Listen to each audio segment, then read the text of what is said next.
الو الو يا استاذه. ورجعنا لكم تاني. جينا بقى لفقرة الهاشتاجات بتاعتنا. في الفقرة دي بنجمع لك أكتر الأسئلة اللي الناس حابة تعرفها عنك، كواليس التجهيزات بتاعتك، وجبت الأجهزة الكهربائية بتاعتك منين.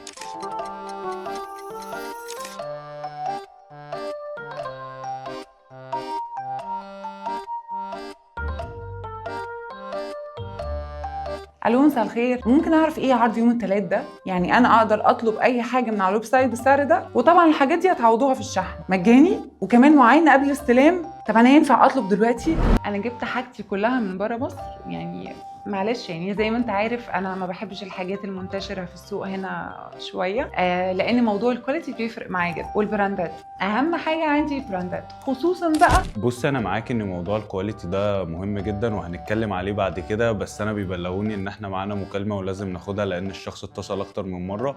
قال له أيوة محمود اتفضل. استاذه هانيا، ازاي حضرتك؟ انا المندوب اللي وصلت لحضرتك الاوردر بتاعك من هايبر تكنو في عرض ال3 ساعات يا فندم. انا بحاول اتواصل مع حضرتك عشان الفاتوره الالكترونيه بتاعتك نسيتيها معايا يا فندم. الو الو يا استاذه. علشان الأستاذة مش هتقول، خلونا احنا نقول لكم. هايبر تكنو عامل عروض حصرية على كل الأجهزة الكهربائية على الويب سايت الخاص بيه، وهيبيع بأقل سعر في مصر لمدة 3 ساعات. تقدروا تطلبوا اللي تحتاجوه. كمان عندهم خدمات تقسيط وشحن، وتقدروا تعاينوا قبل الاستلام، وكمان الاستلام بفاتورة إلكترونية.